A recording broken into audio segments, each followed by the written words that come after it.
ਇਸ ਵੇਲੇ ਵੱਡੀ ਖਬਰ ਆ ਰਹੀ ਹੈ। ਰਾਸ਼ਟਰਪਤੀ ਦ੍ਰੌਪਦੀ ਮੁਰਮੂ ਦੇ ਵੱਲੋਂ 13 ਰਾਜਾਂ ਦੇ ਰਾਜਪਾਲਾਂ ਦੀ ਨਿਯੁਕਤੀ ਦੇ ਵਿੱਚ ਫੇਰ ਬਦਲ ਕੀਤਾ ਗਿਆ ਹੈ। 13 ਰਾਜਾਂ ਦੇ ਵਿੱਚ ਨਵੇਂ ਰਾਜਪਾਲ ਲਗਾਏ ਗਏ ਨੇ ਤੇ ਇਹਨਾਂ ਦੇ ਵਿੱਚੋਂ 9 ਰਾਜ ਅਜਿਹੇ ਨੇ, 9 ਸੂਬੇ ਅਜਿਹੇ ਨੇ ਜਿਨ੍ਹਾਂ ਦੇ ਵਿੱਚ ਇਸੇ ਸਾਲ ਕੀ ਚੋਣਾਂ ਵੀ ਹੋਣ ਜਾ ਰਹੀਆਂ ਨੇ। ਦੱਸਦੇ ਕਿ ਮਹਾਰਾਸ਼ਟਰ ਨੂੰ ਵੀ ਨਵਾਂ ਰਾਜਪਾਲ ਮਿਲ ਗਿਆ ਹੈ। ਝਾਰਖੰਡ ਦੇ ਜੋ ਪਹਿਲਾ ਰਾਜਪਾਲ ਸਨ ਰਮੇਸ਼ ਬੈਸ, ਉਹਨਾਂ ਨੂੰ ਮਹਾਰਾਸ਼ਟਰ ਦਾ ਨਵਾਂ ਰਾਜਪਾਲ ਨਿਯੁਕਤ ਕੀਤਾ ਗਿਆ। ਹਾਲਾਂਕਿ ਕੈਪਟਨ ਅਮਰਿੰਦਰ ਸਿੰਘ ਦੇ ਨਾਂ ਦੀ ਚਰਚਾ ਹੋ ਰਹੀ ਸੀ ਤੇ ਇਸ ਵਿਚਾਲੇ ਮਹਾਰਾਸ਼ਟਰ ਦਾ ਜੋ ਨਵਾਂ ਰਾਜਪਾਲ ਲਗਾਇਆ ਗਿਆ ਹੈ ਗਵਰਨਰ ਰਮੇਸ਼ ਬੈਸ ਹੁਣ ਮਹਾਰਾਸ਼ਟਰ ਦੇ ਨਵੇਂ ਰਾਜਪਾਲ ਹੋਣਗੇ। ਦੱਸਦੇ ਕਿ ਇਸ ਤੋਂ ਪਹਿਲਾਂ ਕੈਪਟਨ ਅਮਰਿੰਦਰ ਸਿੰਘ ਦੇ ਨਾਂ ਦੀ ਖੂਬ ਚਰਚਾ ਹੋ ਰਹੀ ਸੀ ਤੇ ਕਿਆਸ ਰਹੀਆਂ ਲਗਾਈਆਂ ਜਾ ਰਹੀਆਂ ਸੀ ਕਿ ਕੈਪਟਨ ਅਮਰਿੰਦਰ ਸਿੰਘ ਨੂੰ ਮਹਾਰਾਸ਼ਟਰ ਦਾ ਨਵਾਂ ਜੋ ਹੈ ਰਾਜਪਾਲ ਨਿਯੁਕਤ ਕੀਤਾ ਜਾ ਸਕਦਾ ਹੈ। ਹਾਲਾਂਕਿ ਜਦੋਂ ਇਸ ਸੰਬੰਧੀ ਕੈਪਟਨ ਅਮਰਿੰਦਰ ਸਿੰਘ ਦੇ ਨਾਲ ਗੱਲਬਾਤ ਕਰਨ ਦੀ ਕੋਸ਼ਿਸ਼ ਕੀਤੀ ਗਈ ਸੀ ਤਾਂ ਉਹਨਾਂ ਦੇ ਵੱਲੋਂ ਵੀ ਇਹੀ ਕਿਹਾ ਗਿਆ ਸੀ ਕਿ ਪਾਰਟੀ ਦੇ ਵੱਲੋਂ ਉਹਨਾਂ ਨੂੰ ਜੋ ਜ਼ਿੰਮੇਵਾਰੀ ਸੌਂਪੀ ਜਾਏਗੀ ਉਹ ਉਸ ਨੂੰ ਪੂਰੀ ਤਨਦੇਹੀ ਦੇ ਨਾਲ ਨਿਭਾਉਣਗੇ ਤੇ ਪਾਰਟੀ ਦੇ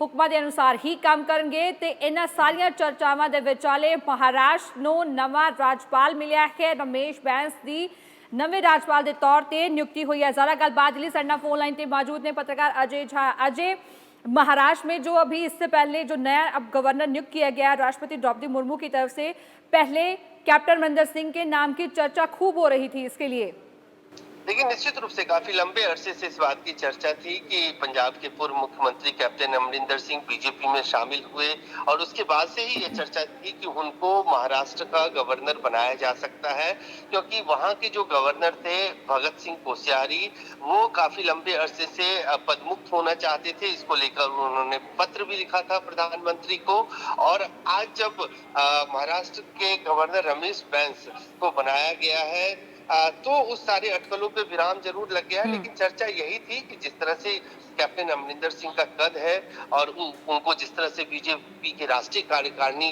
में भी शामिल किया गया और ये चर्चा थी कि उनको राज्यपाल का पद महाराष्ट्र में, चूंकि एक पॉलिटिकल उनका राजनीतिक अनुभव बहुत लंबा रहा है, तो उनको महाराष्ट्र का गवर्नर बनाया जा सकता है। लेकिन उनको नहीं बनाया गया और उनकी जगह रमेश बैस को ये जिम्मेदारी दे दी गई है।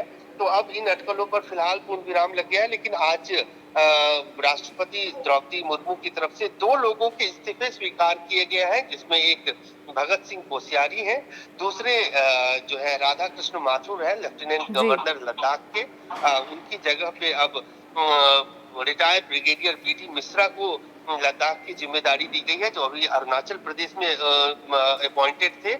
इसके साथ ही हिमाचल प्रदेश के भी नए राज्यपाल की नियुक्ति हुई है। शिव प्रताप शुक्ला है, उनको हिमाचल की जिम्मेदारी दी गई है। गुलाब चंद कटारिया को आसाम की जिम्मेदारी दी गई है और हिमाचल में जो फिलहाल राज्यपाल थे राजेंद्र आर्लेकर, उनको अब वहां से हटाकर बिहार के राज्यपाल की जिम्मेदारी दी गई है। जी अजय, महाराष्ट्र को और जो लद्दाख के जो गवर्नरों की जो उन्होंने खुद उनकी तरफ से बोला गया था इस्तीफा देने के लिए, इन दोनों को अगर अलग रख दिया जाए तो बाकी राज्यों में जो नियुक्तियां की गई हैं, नए राज्यपाल लगाए गए हैं, उनको कैसे देखा जा सकता है? क्या कारण इसके पीछे माने जा सकते हैं?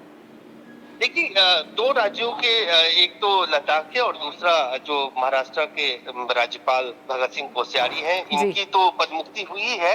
साथ ही जो राज्यों के राज्यपालों के फेरबदल किए गए हैं, उनकी जो जिम्मेदारी अलग अलग जिम्मेदारी दी गई है और कुछ नई नियुक्तियां हुई हैं, उसको सीधे तौर पे आप देख सकते हैं कि कई राज्यपालों का जो उनकी जो समय सीमा होती है नियुक्ति की वो खत्म हो रही थी। साथ ही अब 2024 में लोकसभा का चुनाव होना है, उससे पहले ये सब मुझे लगता है ये आखिरी बड़ा फेरबदल है जो राज्यपालों को लेकर राष्ट्रपति की तरफ से नोटिफिकेशन जारी किया गया है। कई सारे राजनीतिक व्यक्ति हैं इसमें, जिस तरह से शिव प्रताप शुक्ला को जिम्मेदारी दी गई है, गुलाब चंद कटारिया जो राजस्थान में बीजेपी के कद्दावर नेता है और अभी नेता विपक्ष है और वहां पे बजट का सत्र चल रहा है, इसके बीच में उनको वहां से हटा के आसाम की जिम्मेदारी दी गई है। कई सारे ऐसे लोग हैं जो डिफेंस सर्विसेज से है, जिसमें मैंने आपको बताया ब्रिगेडियर बीटी मिश्रा, उनको जो यूटी बनाया गया है लद्दाख, उसकी जिम्मेदारी दी गई है।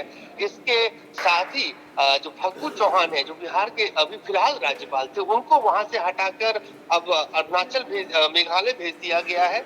तो ये आप कह सकते हैं कि एक बड़ा फैसला मोदी सरकार के द्वारा, जिसमें राष्ट्रपति के द्वारा ये नोटिफिकेशन जारी किया गया है और आखिरी मुझे लगता है राज्यपालों को की नियुक्ति या लेफ्टिनेंट गवर्नर की नियुक्ति को लेकर बड़ा फैसला जो है 2024 से पहले लिया। तमाम बातचीत के लिए शुक्रिया अजय।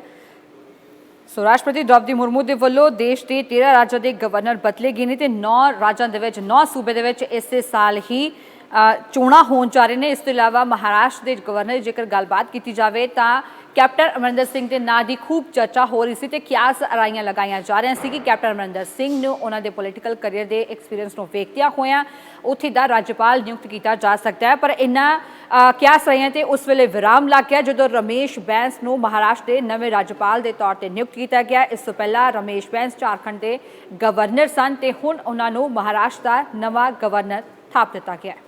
ਬਾਬਾ ਸੁਲਤਾਨ ਜੀ ਗੋਲਡ ਮੈਡਲਿਸਟ ਤੁਹਾਡੇ ਸ਼ਹਿਰ ਵਿੱਚ ਪਹਿਲੀ ਵਾਰ ਅਦਭੁਤ ਸ਼ਕਤੀ ਚਮਤਕਾਰ ਦੇਖੋ। ਦੇਸ਼ ਵਿਦੇਸ਼ 'ਚ ਬੈਠੇ ਸਾਨੂੰ WhatsApp ਉੱਤੇ ਵੀ ਕਾਲ ਕਰ ਸਕਦੇ ਨੇ। ਘਰ ਬੈਠੇ 11 ਮਿੰਟਾਂ ਵਿੱਚ 101% ਗਾਰੰਟੀ ਨਾਲ ਸਮਾਧਾਨ। ਵਸ਼ੀਕਰਨ ਅਤੇ ਮੁੱਠ ਕਰਨੀ ਦੇ ਮਾਹਰ।